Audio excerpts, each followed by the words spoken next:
What's up guys, and before we get into the video I've got a few things quickly to talk about, and that is the ERG event that this list came from. A lot of interesting deck lists there. A couple really caught my eye. This one, the Harpies, the top 16, looked really, there's a link down below by the way, looked really good. Very close to how I would do it, so that's the biggest compliment I can give it. I personally would do it something like your build, so I love it. So I quite like that, and it made top 16, so obviously really solid player as well. And the sort of, I guess, wave after wave of what's being called the +1 Firefist, which is a strange title for it given it's only got 4 Firefist monsters in most of the decks, so it's not really Firefist, is it? You know, it's basically what could be called the Bear deck. It's basically the return of that, but now you could call it Wolf Bark deck, because it's basically triple Bear, triple Wolf Bark, the one Gorilla, add Carcardees, traps, spells, go!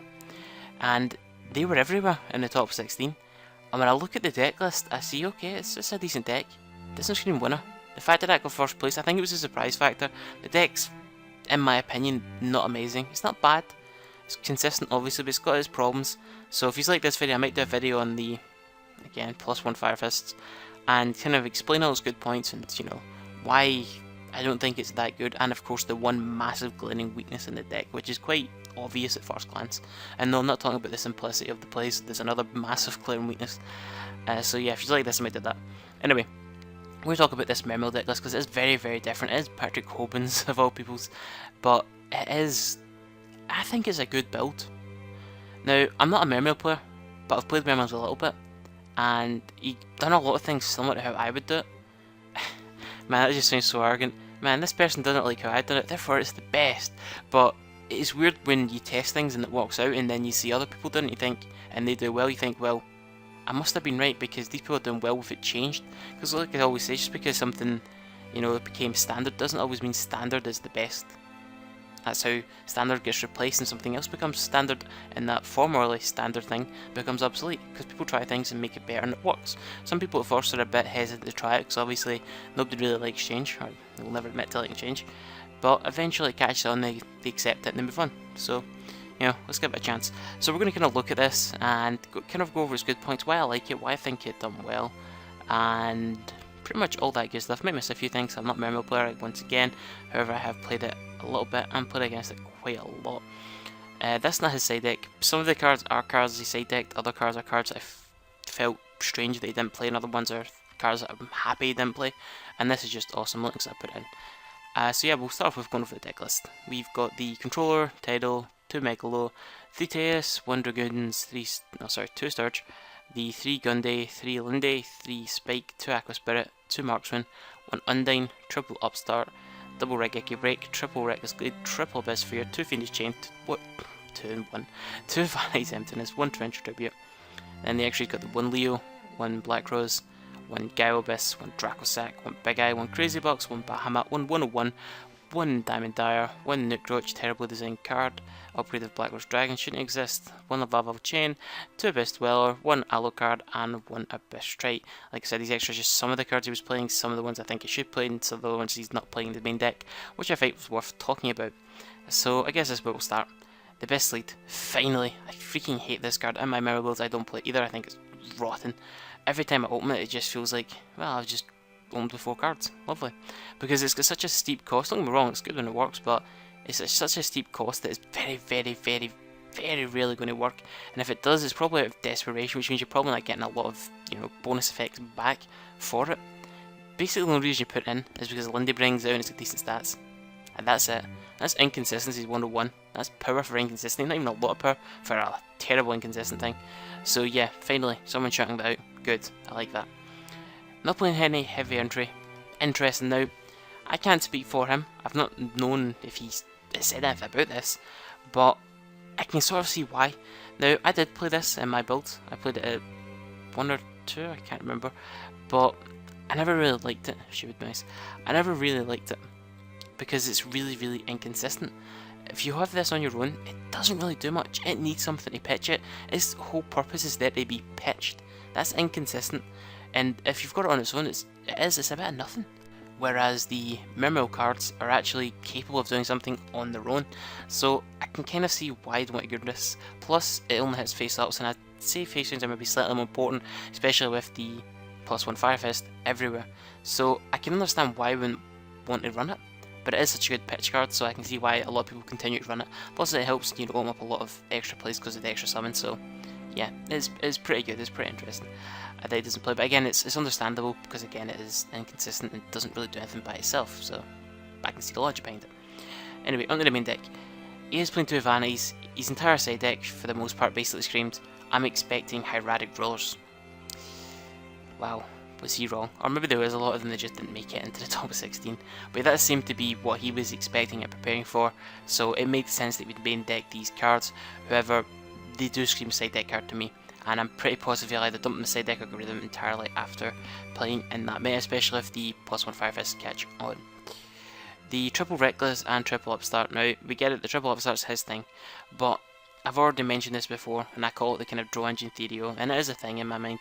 You know, draw cards supplemented with other draw cards or heavy search cards add a lot of consistency to each other, and combined they all add a lot of consistency to your deck. You know, in a lot of my slower decks, it's Pot of Duality, Shard, and Karkar.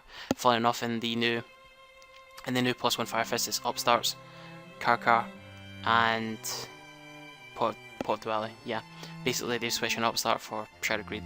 So yeah, people are catching on to something I've been talking about for a long time, and it's the same thing. They just add a lot of consistency to your deck. Now, why they work in this deck is he's basically cut down in all the cards he deems, in my opinion. This is basically my opinion on what I think he's thinking, right? Plus a little bit what I'm thinking. He's cutting back on the cards that are less than optimal. Now, some of them might be good, genuinely, but he's decided they're less optimal, and to replace them, we'll put in draw cards to get to the more optimal cards, therefore giving me the best possible start, or the best possible resources in the deck, because I've cut down the suboptimal for the optimal. That makes sense. Now, there is one glaring inconsistency here that he's kind of got going.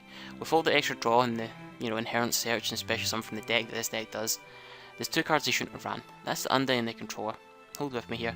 Now, I get it, if you open a bit subpar, but you shouldn't, because you've been focusing on opening, you know, as positively as you can. You've focused on all the consistent cards.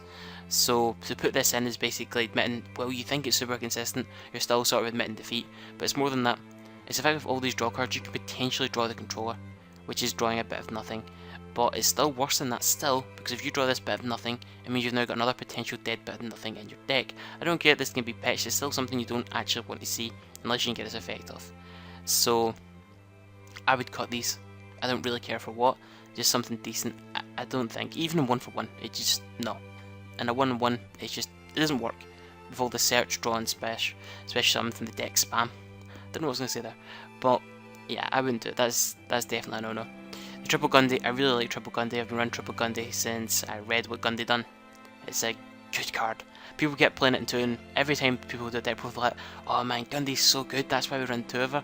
And I'd be thinking to myself, you know she's at 3, right? And you're just admitting she's so good, but you run it 2. At least he got on. Triple Abyss Spike, always like Triple Abyss Spike. 2 Aqua Spirit. Now, like I said, he's cut back on all the subpar, in his opinion. Mermails. He's focused mainly on the level 4 ones, right? He's got 2 Abyss Stars as well. And he's got a little bit of level 3s as well, mainly especially from the deck though. This gives him access to a lot of rank 4 shenanigans. The Aqua Spirit helps with the rank 4 shenanigans, and the rank 4s are so good now. So very, very, very, very good right now, right? So that basically puts a threat in the board straight away. That's if your opponent didn't answer the initial Mermail summon. And your opponent kind of has to use back row, they have to use resources in these very, very, very, very powerful cards. And that since his deck can summon so much, this would therefore give him access to continue summoning, and then go into his more important and more powerful, arguably so, rank 7 plays.